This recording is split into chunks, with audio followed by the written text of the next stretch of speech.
आज की वीडियो बात करेंगे दर्पण के बारे में बात करेंगे। इससे पहले हमने वीडियो में बात किया है कि प्रकाश के बारे में, प्रकाश के परावर्तन के बारे में, प्रकाश के परावर्तन के नियम आदि तथ्यों पे हमने उल्लेख कर दिया है।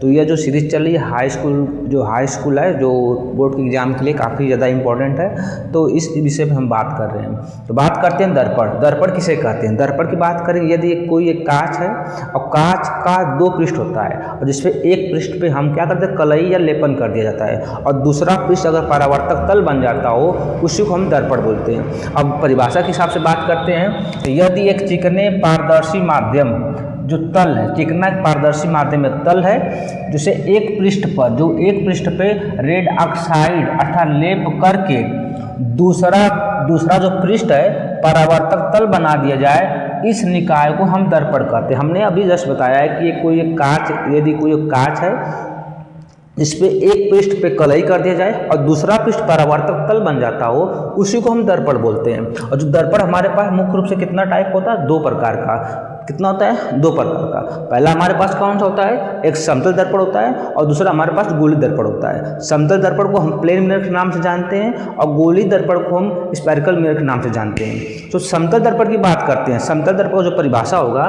तो समतल दर्पण की बात करेंगे अर्थात प्लेन मिरर की बात करेंगे, ऐसा दर्पण जिसका परावर्तक तल समतल पृष्ठ से हो उसी को हम समतल दर्पण कहते हैं। ये सबसे आसान भाषा है, मतलब छोटा सा परिभाषा है। समतल दर्पण किसे कहते हैं? कोई भी दर्पण होता है तो उसके दो पृष्ठ होते हैं, एक पहला पृष्ठ ये हो गया, दूसरा पृष्ठ हमारे पास ये हो गया। हम समतल दर्पण की बात कर रहे हैं तो मान लीजिए कोई हमने समतल दर्पण ले लिया जो एक साइड हमने कलई कर दिया है, तो हमारी एक पृष्ठ हो गया हमारे पास। जैसे हमने एक पृष्ठ पर कलई करेंगे तो ऑटोमेटिक जो हमारा दूसरा तल बनेगा वो हमारे कैसा बन जाएगा? परावर्तक तल बन जाएगा। जैसे मान लीजिए कि कोई भी प्रकाश की इधर से आती है, आने के बाद इससे टकरा कर तुरंत क्या करती है? वापस लौट जाती है। तो ये जिसे हमारे पास क्या बन गया? परावर्तक तल बन गया है। तो एक बार और परिभाषा देख लेते हैं। ऐसा दर्पण जिसका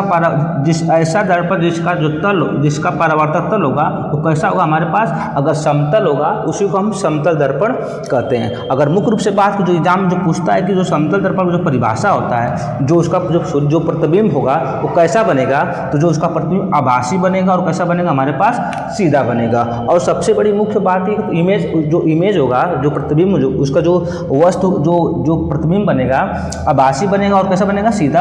और मुख्य रूप से वस्तु के आकार इतना ही बनेगा अर्थात बराबर बनेगा।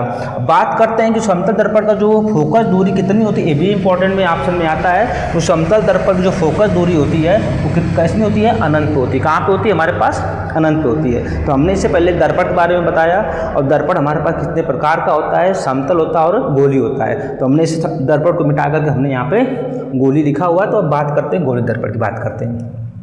गोली दर्पण अर्थात स्फेरिकल मिरर की बात करते हैं। जो इसकी परिभाषा की बात करते हैं तो देखा जाए कि यदि कांच के खोखले गोले को काट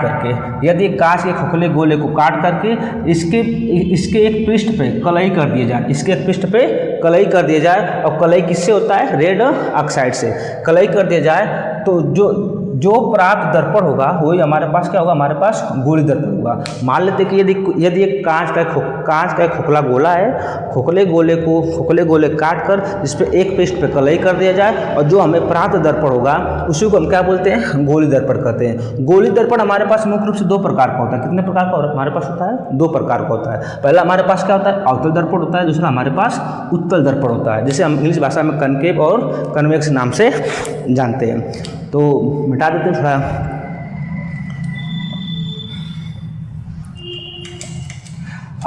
अब बात करते हैं गोली दर्पण जो होता है हमारे पास, उसके दो टाइप होते हैं, अवतल और हमारे पास उत्तल होता है। अगर उत्तल दर्पण की बात करते हैं अवतल दर्पण की बात करते हैं, इसका जो परिभाषा की बात करते हैं, अवतल दर्पण किसे कहा जाता है? अवतल दर्पण किसे कहा जाता है? तो ध्यान सुनिएगा। यहाँ पे हमारे पास क्या लिखा? हमारे पास अवतल लिखा है। क्या लिखा है? अवतल दर्पण। अगर इसकी परिभाषा की बात करते हैं, अ से हमारे पास क्या होता है? अ से अवतल होता है, अ से क्या होता है? हमारे पास अंदर होता है। अगर बात परिभाषा पूछेगा तो अवतल दर्पण की परिभाषा क्या होता है? जिसका परावर्तक तल अंदर हो, जिसका परावर्तक तल अगर अंदर हो उसे हम क्या बोलते हैं? अवतल दर्पण बोलते हैं। अगर बात करते हैं उत्तल दर्पण की बात करें उत्तल अगर दर्पण की बात करेंगे, उत्तल दर्पण की बात करेंगे तो यहाँ पे क्या लिखा है, ऊ लिखा है। ऊ से मतलब क्या, मान लीजिए यहाँ पे ऊपर होता है, जिसका परावर्तक तल ऊपर की हो या बाहरी तल से हो, उसी को हम क्या बोलते हैं, उत्तल दर्पण कहते हैं। याद करने के लिए बेस्ट तरीका हमारे पास है अवतल दर्पण और उत्तल दर्पण। अवतल दर्पण की परिभाषा पूछेगा तो क्या बोलेंगे, अ से अवतल होगा, अ से अवतल, अ से अंदर। जिसका परावर्तक तल अंदर हो उसको हम अवतल दर्पण, जिसका परावर्तक तल बाहरी हो या ऊपरी तल से हो उसको हम क्या बोलते हैं, उत्तल दर्पण कहते हैं। क्लियर है। अगर मान लीजिए अगर चित्र बात करते हैं, चित्र की बात की जाए,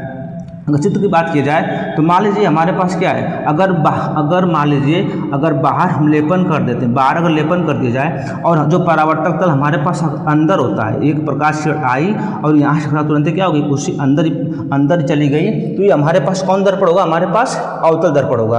अगर मान लीजिए कि उत्तल दर्पण का जो हमारे पास जो दर्पण होगा, उत्तल दर्पण होगा, तो मान लीजिए अगर अंदर लेपन कर देते, अंदर लेपन करेंगे, अगर कोई प्रकाश आई, आने के बाद तुरंत क्या ऊपर चली गई, तो इसे हम क्या बोलते हैं, उत्तल दर्पण कहते हैं। ये दोनों चित्र ये भी है और ये भी है। अब फिर बात करते हैं उत्तल दर्पण की परिभाषा की बात की जाए, उत्तल दर्पण जिसका परावर्तक तल अंदर हो, जिसका अंदर हो अवतल दर्पण, जिसका परावर्तक तल ऊपर हो उसे हम क्या बोलते हैं, उत्तल दर्पण कहते हैं। तो हमने डिस्कस कर लिया कि दर्पण के बारे में। दर्पण हमने डिस्कस कर दिया।